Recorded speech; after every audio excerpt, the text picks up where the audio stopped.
आज की जो कहानी है इसे सुनकर आपके पैरों तले ज़मीन खिसक जाएगी, आपके होश उड़ जाएंगे और मुझे पूरा विश्वास है कि आज तक ऐसी कहानी आपने सुनी नहीं होगी। हालांकि भारत एक ऐसा देश है जो कि कहानियों और रहस्यमयी चीज़ों का उसमें भंडार छिपा हुआ है, लेकिन फिर भी ये कहानी अपने में एक अनोखी है, एक विचित्र है।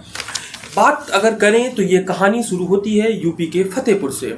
यूपी के फतेहपुर में रहने वाला विकास दुबे, उसे एक दिन सांप काटता है। इसके 2-3 दिन बाद उसे सपना आता है और उस सपने में वही सांप आता है और कहता है कि वो सांप उसे 9 बार काटेगा, लेकिन 8 बार तक उसकी जान बच जाएगी और 9वीं बार जब सांप काटेगा तो सांप उसे अपने साथ इस लोक को छोड़कर परलोक में लेके चला जाएगा। ये पूरा मामला क्या है, ये पूरी कहानी क्या है, इसके बारे में मैं विस्तार से बात करूंगा। नमस्कार, मेरा नाम अभिषेक शुक्ला है और आप कहानी का ये ताज़ा तरीन एपिसोड देखना शुरू कर चुके हैं। जैसा कि मैं पहले ही बता चुका हूँ, ये बात फतेहपुर की है। कहानी शुरू होती है 2 जून को। 2 जून के दिन विकास दुबे, जो कि फतेहपुर के एक छोटे से कस्बे का रहने वाला है, गाँव का रहने वाला है, अपने खेत में वो काम करने जाया करता था और वहाँ पर जाता है वो काम करने।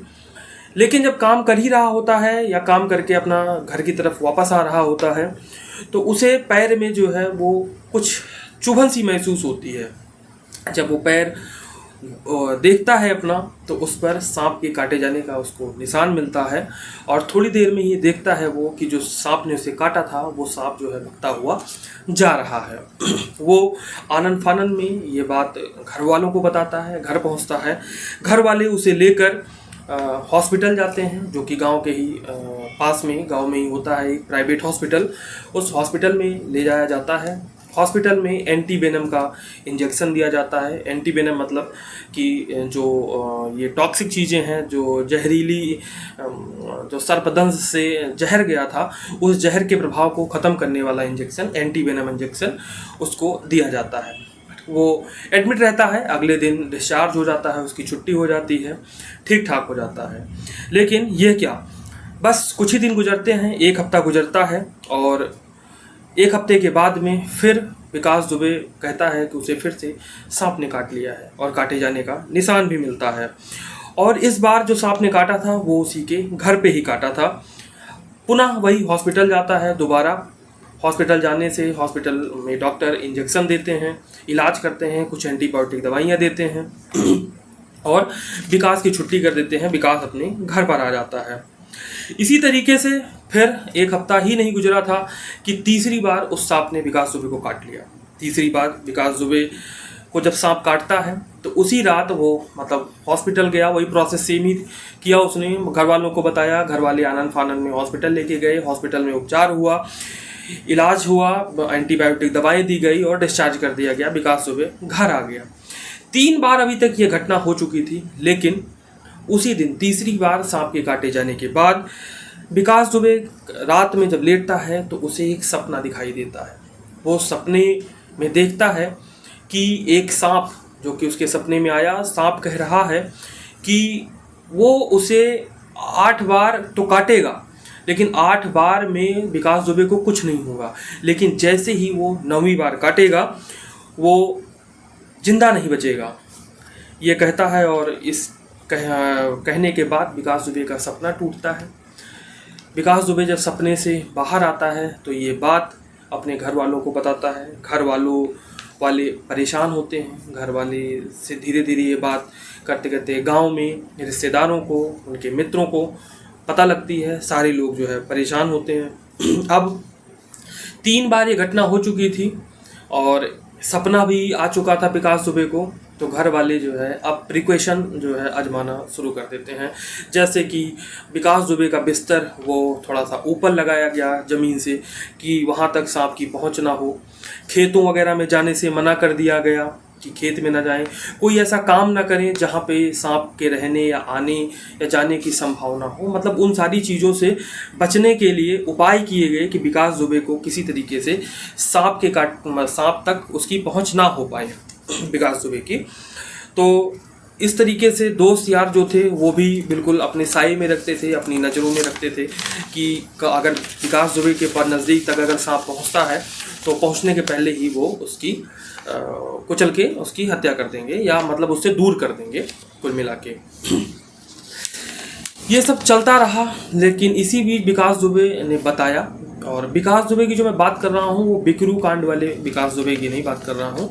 ये मामला विकास दुबे अलग है, फतेहपुर ज़िले के रहने वाले, जो कि अभी सुर्खियों में है। आपने भी उनके बारे में सुन ही रखा होगा थोड़ा बहुत, लेकिन इस कहानी के माध्यम से मैं छोटी छोटी बातें, गूढ़ गूढ़ बातें जो शायद आप तक नहीं पहुंची होंगी, वो बातें मैं आपसे शेयर करूंगा। जैसे कि विकास दुबे बताते हैं कि जब भी उन्हें सांप काटने वाला होता था, उसके एक दिन पहले या उसी दिन या कुछ घंटों पहले उनकी जो बाईं आँख थी वो फड़फड़ाने लगती थी। एक दिन विकास दुबे की जो है वो बाईं आँख जो है फिर से फड़फड़ाती है। जब फड़फड़ाती है तो दोस्त यारों को बताते हैं, घर वालों को बताते हैं, घर वाले दोस्त यार सब जो है उनको घेर कर रखते हैं कि किसी तरीके से कि बचे, मतलब सांप काट ना पाए, है ना। 3 बार काट चुका था, चौथी बार अब नंबर था। लेकिन होता क्या है कि जैसे जैसे शाम होती है कुछ घटनाएं ऐसी हुई कि विकास दुबे को फिर से चौथी बार जो है सांप ने काट लिया। ये बात विकास दुबे को अपने घर वालों को बताते हैं, घर वाले फिर वही प्रोसेस करते हैं, हॉस्पिटल ले जाते हैं, हॉस्पिटल में इलाज होता है, इलाज होने के बाद वो घर चले जाते हैं। लेकिन होता कुछ नहीं है, सांप काट तो रहा था लेकिन परेशानी कोई नहीं हो रही थी, बस मुंह से थोड़ा सा फेन आया, झाग आना और थोड़ी सी दिक्कत होना, है ना, चक्कर आ जाना, ये सारी चीज़ें होती थी, लेकिन बहुत ज़्यादा सीरियस या मेजर प्रॉब्लम नहीं होती थी। अब इसके बाद में जब चौथी बार सांप ने उनको काट लिया तो घर वाले डिसाइड करते हैं कि हो सकता है कि आसपास जो है वो कोई सांप हो जो कि बिल्कुल पीछे ही पड़ गया हो। तो एक काम करते हैं कि विकास को थोड़ा घर से दूर का मतलब थोड़ा सा इस एरिया से दूर कर देते हैं, ताकि वहाँ तक सांप की पहुँच ना हो, वहाँ तक सांप पहुँच ना पाए। तो इस क्रम में विकास को वो लोग जो है उसके चाचा के घर, जो कि वहीं फतेहपुर में ही किसी दूसरी जगह रहते थे, वहाँ पर भेज देते हैं। और वहाँ पर जाने के बाद चाचा के घर विकास दुबे को 2 दिन तक तो कुछ नहीं होता, 2 दिन तक बिल्कुल ठीक ठाक गुजरते हैं। लेकिन तीसरे दिन फिर जो है सांप काट लेता है। तीसरे दिन जैसे ही सांप काटता है तो अब विकास दुबे चूँकि दूसरी एरिया में थे, तो जिस डॉक्टर को दिखाते थे वो पहले वहाँ तक थोड़ा सा डिस्टेंस था, दूर था, तो वहाँ नहीं गए। लेकिन वहीं जिस एरिया में उनके चाचा का घर था वहीं आसपास के जगह पे उन्होंने अपना इलाज करा लिया, डॉक्टर को दिखाया, डॉक्टर ने दवा दी, फिर बिल्कुल ठीक हो गए और वो अपने घर आ गए। अब उनको लगा कि चाचा के घर में भी सुरक्षित जगह नहीं है।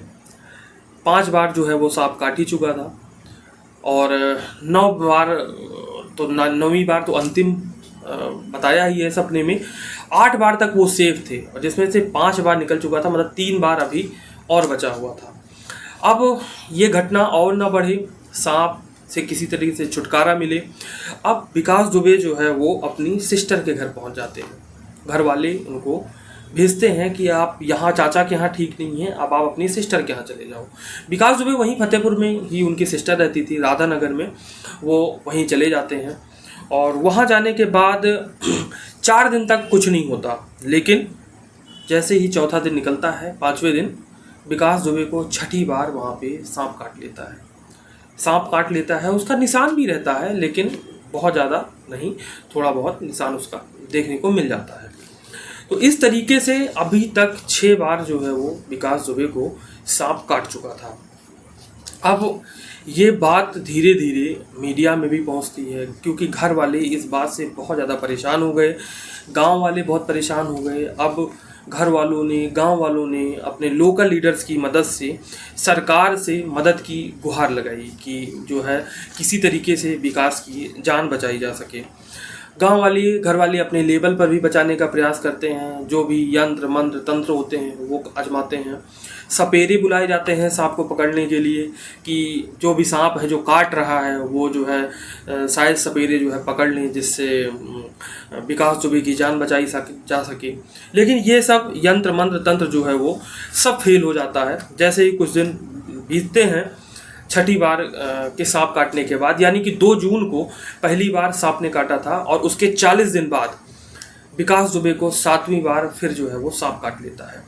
अब जब 7वीं बार सांप काटता है तो घर वाले बहुत ज़्यादा परेशान होते हैं, गांव वाले भी बहुत ज़्यादा परेशान होते हैं। और 7वीं बार के काटने के पहले ही घर वाले और एक इंतज़ाम करने की सोच ही रहे थे कि मेहंदीपुर बालाजी, जो कि राजस्थान के दौसा ज़िले में है, वहाँ पर मेहंदीपुर में आपने सुन रखा होगा कि वहाँ पर यंत्र तंत्र, ये जादू टोना और ये भूत प्रेत बाधा वाली चीज़ें ज़्यादा होती हैं, वहाँ से प्रभाव मतलब फ़ायदा मिलता है बालाजी की कृपा से।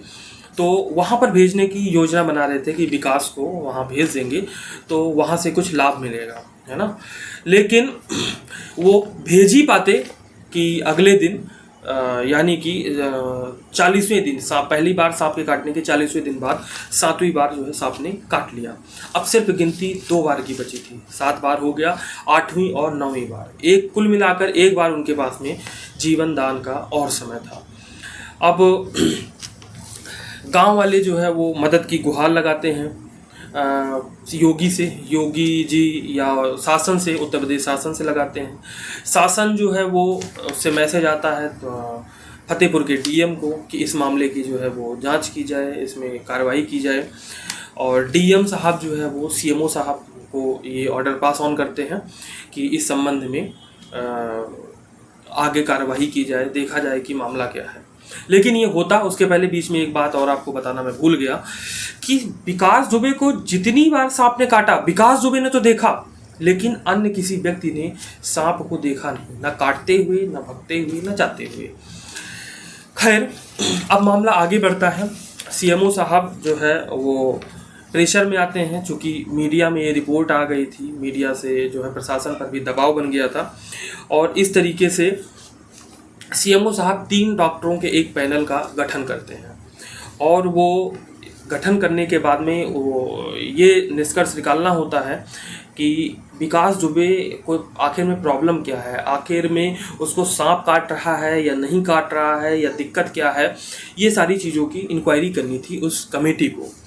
कमेटी काफ़ी ज़्यादा जो है वो छानबीन करती है, तथ्यों की पड़ताल करती है, लोगों से पूछताछ करती है, डॉक्टरों से पूछताछ करती है और काफ़ी जांच पड़ताल के बाद में इस नतीजे पर पहुंचती है और वो अपनी रिपोर्ट 16 जुलाई को देती है। यही 2024 का 16 जुलाई, 2024 के 16 जुलाई को जो रिपोर्ट देती है, रिपोर्ट में वो बताती है कि कमेटी के जो लोग थे, 3 डॉक्टरों की जो टीम थी, उसने काफ़ी गहनता से इस बात की जांच पड़ताल की और कमेटी के लोग उस हॉस्पिटल भी गए जहां पे विकास दुबे ने अपना इलाज करवाया था।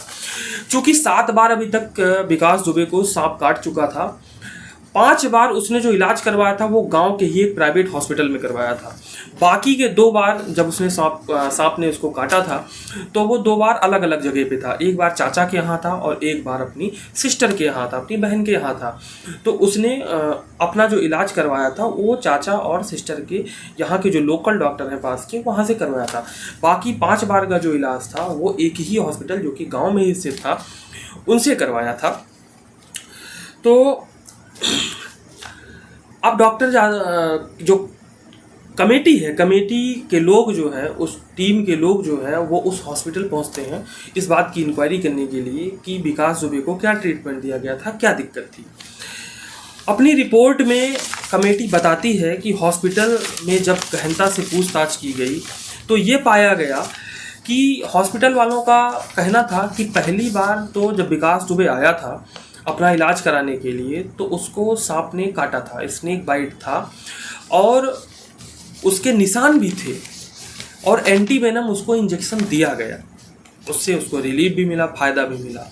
लेकिन बाकी के जब वो 4 बार आया तो सांप के मार्क उतने ज़्यादा विजिबल नहीं थे या बहुत ज़्यादा अलग टाइप के वो मार्क थे काटने के, जो कि मतलब समझ में नहीं आ रहे थे कि ये सांप ने काटा है या चोट लगी है या क्या है।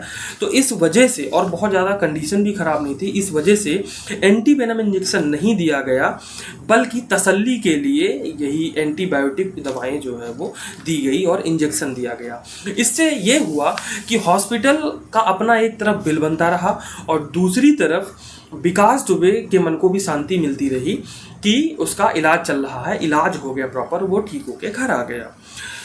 हालांकि इस संबंध में काफ़ी ज़्यादा देखने में मिला कि हॉस्पिटल ने बहुत लापरवाही की। पैसे कमाने के चक्कर में उन्होंने गलत तरीके से पैसा कमाया, गलत तरीके से इलाज किया और तथ्यों को छुपाया। इस वजह से हॉस्पिटल पर जो कार्रवाई होगी वो अलग की बात है। बाकी इस कमेटी ने अपनी रिपोर्ट में आगे कहा कि विकास दुबे को तो पहली बार जो काटा था सांप ने वो तो बिल्कुल सत्य बात है, लेकिन इसके बाद में उसे सांप ने नहीं काटा। उसको सांप के काटने का फोबिया हो गया था, स्नेक बाइट फोबिया हो गया था, क्योंकि उसको ये लगने लगा था, वो उसके मन में जहन में ये बात इतनी भर गई थी कि उसे बार बार जो है वो सांप काट रहा है। उसे सपने में भी दिखाई दिया, उसने सपना भी देखा। इस वजह से उसको लगा कि सांप ही काट रहा है। अगर उसको कोई चोट लग जाती, ठीक है, या वो बिस्तर पर लेटते समय कोई चोट लग जाती, कुछ पत्थर लग जाता, ठोकर लग जाती, कुछ भी लग जाता, तो उसको लगता कि सांप ने ही काटा है। वो इस तरीके से उसको भयम हो गया था। ये कमेटी ने अपनी रिपोर्ट में बताया। अब रिपोर्ट आने के बाद भी मामला धीरे धीरे शांत हुआ, लेकिन अब इसी के बाद 7वीं बार काटने के बाद एक ही चांस बचा था। घर वाले रिस्क नहीं लेना चाहते थे, परिवार वाले रिस्क नहीं लेना चाहते थे। विकास दुबे को भेज दिया मेहंदीपुर बालाजी और ये कहा कि अब आप वहीं रहो और वहाँ पे जो है रहो, क्योंकि वहाँ रहोगे तो बालाजी की कृपा से सुरक्षित रहोगे। विकास दुबे अपनी मामी के साथ और अपने कुछ पारिवारिक रिश्तेदारों के साथ में मेहंदीपुर बालाजी जाते हैं। वहाँ पर एक जो है धर्मशाला में रहते हैं। सुबह शाम बालाजी भगवान की आरती में वो शामिल होते हैं, प्रसाद लेते हैं और घर आते हैं। ये सिलसिला चलता रहता है। 16 जुलाई को रिपोर्ट आई थी, ये मैं आपको बता चुका हूँ। 19 जुलाई को विकास दुबे को फिर एक सपना आता है। इस समय वो मेहंदीपुर बालाजी में ही थे और वहाँ पर उनको एक सपना आता है। इस सपने में विकास दुबे देखते हैं कि अगले दिन यानी कि 20 जुलाई दिन शनिवार था, उस दिन उनको सांप फिर से काटेगा। ये विकास दुबे सपना देखते हैं। लोग अपने रिश्तेदारों को बताते हैं, अपनी मामी को बताते हैं, मामी घर वालों को बताती हैं और काफ़ी ज़्यादा हो हल्ला हो जाता है कि बड़ी मुश्किल बात है, अंतिम बार है ये विकास दुबे। इसके बाद में अगर 8वीं बार काट लिया तो 9वीं बार तो बचने के चांस ही नहीं है सपने के मुताबिक या भविष्यवाणी के मुताबिक। हालांकि 20 जुलाई का दिन आता है। 20 जुलाई को उनके जो मित्र रहते हैं, घर वाले रहते हैं, विकास दुबे को पूरी तरीके से निगरानी में रखते हैं और 20 तारीख का पूरा दिन गुजर जाता है और कुछ नहीं होता, सांप नहीं काटता। लेकिन जैसे ही 22 जुलाई का दिन आता है, 22 जुलाई को सोमवार का दिन था, विकास दुबे बालाजी भगवान की आरती में शामिल होते हैं। वहाँ पर जाते हैं, आरती करते हैं। लेकिन आरती कराने के बाद, प्रसाद लेने के बाद जब वो वापस धर्मशाला की तरफ जा रहे थे तो उनकी मामी देखती हैं कि विकास दुबे के पैर में कुछ काटा है। विकास दुबे से चिल्ला के कहती हैं कि विकास तुम्हें तो फिर सांप ने काट लिया। तो विकास दुबे जब देखते हैं तो उनको लगता है कि हाँ, फिर से जो है वो सांप ने उनको काट लिया है। अब ये बात आगे बढ़ती है। विकास दुबे को अब उस समय तो तुरंत भगवान की शरण में थे, तो तुरंत मंदिर ले जाते हैं। मंदिर में उनकी पंडित जी, पुजारी वगैरह देखते हैं, एक थोड़ा सा भगवान जी का प्रसाद खिलाते हैं और इसी तरीके से वो ठीक ठाक रहते हैं। मतलब हालांकि विकास दुबे को कुछ उससे दिक्कत नहीं होती। घर वाले भी मानते हैं और जो है विकास भी मानते हैं, मामी जी भी उनकी मानती हैं कि भगवान जी की शरण में थे, बालाजी ने इनको बचा लिया। भगवान की वजह से, भगवान जी की कृपा से वो बिल्कुल सुरक्षित हैं, सांप के काटने से भी कुछ नहीं हुआ। अब इस बार जो है विकास दुबे बताते हैं कि मंडे को जिस दिन सांप ने काटा था उसके 4-5 घंटे पहले उनकी जो है आँख फड़फड़ाई थी। अब सवाल ये है कि आज जो है वो 8 बार जो है वो विकास दुबे को सांप काट चुका है। अब 9वीं बार बचा हुआ है। क्या भविष्यवाणी जो सपने में आके हुई थी, सांप ने की थी कि वो 8 बार काटेगा और 8 बार तक वो जिंदा रहेंगे विकास दुबे, लेकिन 9वीं बार वो काल की गोद में समा जाएंगे, क्या ये भविष्यवाणी सच होगी? ये चर्चा बहुत ज़्यादा चल रही थी मीडिया में, जो है ये बात बहुत ज़्यादा उछल रही थी। लोकल मीडिया इसको लेकर काफ़ी ज़्यादा एग्रेसिव थी। इसी बीच ये 22 जुलाई को ये घटना घट ही चुकी थी। 8वीं बार सांप ने काट ही लिया था। 23 जुलाई का दिन आता है। 23 जुलाई को जो है एक ऐसी घटना होती है जो कि बहुत ज़्यादा जो है वो कंट्रोवर्सी, बहुत ज़्यादा जो है वो हल्ला मचा देती है। 23 जुलाई को जो विकास दुबे के पिताजी रहते हैं, उनका नाम श्री सुरेंद्र दुबे जी है। तो श्री सुरेंद्र दुबे जी एक सपना देखते हैं कि उनके बेटे को सांप ने काटा है और उनका बेटा जो है सांप के काटने की वजह से मर गया है। अब ये बात विकास दुबे के पिताजी जब सपना देखते हैं तो ये बात सबको बताते हैं। अब चूंकि अभी तक विकास ने सपना देखा था, अब विकास के पिताजी ने सपना देखा, इस वजह से बहुत ज़्यादा डर का माहौल पैदा हो जाता है। परेशानी जो है वो काफ़ी ज़्यादा बढ़ जाती है, शुरू हो जाती है। विकास दुबे हालांकि अभी भी वो वहीं बालाजी महाराज के दरबार में हैं, वहीं धर्मशाला में रह रहे हैं कि बालाजी भगवान किसी तरीके से उनकी रक्षा करें। क्या होगा अभी ये तो ऊपर वाला जाने। विकास दुबे एक इंटरव्यू देते हैं। एक इंटरव्यू में विकास दुबे कहते हैं कि जो सीएमओ साहब ने रिपोर्ट दी है, उस रिपोर्ट में उन्होंने हॉस्पिटल से पूछताछ तो की है, लेकिन उन्होंने मुझसे जो है वो पूछताछ नहीं की और इस वजह से वो जो कह रहे हैं विकास सीएमओ साहब, वो बिल्कुल जो है वो सही नहीं है। उनकी बात, मुझे फोबिया नहीं हुआ है, मुझे सच में सपना आया है और सीएमओ साहब से और प्रशासन से निवेदन है कि वो किसी तरीके से मेरी जान बचाएं। सीएमओ साहब जो रिपोर्ट दे रहे हैं वो झूठी है। विकास दुबे का इंटरव्यू ये मैं आपको इस वीडियो के लास्ट में आपको दिखाऊंगा, आप ये सुन सकते हैं। लेकिन सवाल ये है कि क्या विकास दुबे ने जो सपना देखा है वो क्या सच होगा। मैं तो ईश्वर से यही प्रार्थना करूंगा कि विकास दुबे ने जो सपना देखा है वो सच कभी ना हो, विकास दुबे सुरक्षित रहें। लेकिन अपना जो देश है, मैं पहले ही इस वीडियो के शुरुआत में बता चुका हूँ कि बहुत ज़्यादा रहस्यमयी चीज़ें हैं और क्या क्या हो जाए कुछ पता नहीं है। फिर भी ईश्वर से प्रार्थना है कि विकास दुबे को सुरक्षित रखे और जो भी होगा इस संबंध में, जो भी न्यूज होगी, जो भी अपडेट होगा, वो मैं आपको इसी तरीके से वीडियो के माध्यम से आपसे रूबरू करवाता रहूँगा, आपके साथ साझा करता रहूँगा। आज की कहानी में बस इतना ही। तब तक के लिए नमस्कार, शुभ रात्रि। और वीडियो आपको कैसी लगी, अगर इसके बारे में आपकी कोई भी प्रतिक्रिया हो, कोई भी सुझाव हो, सजेशन हो, तो वो सादर आमंत्रित हैं। आप उसके लिए आप कमेंट के माध्यम से, मैसेज के माध्यम से, मेल के माध्यम से हमारे साथ साझा करें और इससे संबंधित जो भी जानकारी हो वो हमें आप बताएं, ताकि मैं अगली वीडियो में उसको इंक्लूड कर सकूं, शामिल कर सकूं। और जब मैं वहाँ पे हूँ नहीं, जब मैं वहाँ पे प्रेजेंट टाइम में हूँ नहीं, तो सीएमओ की जो टीम है उसने रिपोर्ट कैसे बना के भेज दी। अब प्रशासन के ऊपर जब दबाव पड़ रहा है तो प्रशासन बचने की कोशिश कर रहा है। यानी कि आप मानते हैं कि जिम्मेदारियों से पल्ला झाड़ रहे हैं अपने। हाँ, इस तरह की बात मानते हैं आप। सीएमओ यही कर रहा है वहाँ बैठ के बस। तो आपने बात की सीएमओ से इस बारे में? सीएमओ से मेरी बात हुई मोबाइल पे, उसने सही से हमको जवाब नहीं दिया, ना मेरे से कोई सही तरीके से उसने बात की है। मैंने उससे बोला भी है कि मुझको कौन सी बीमारी का मैं शिकार हूँ, उसने मेरा फ़ोन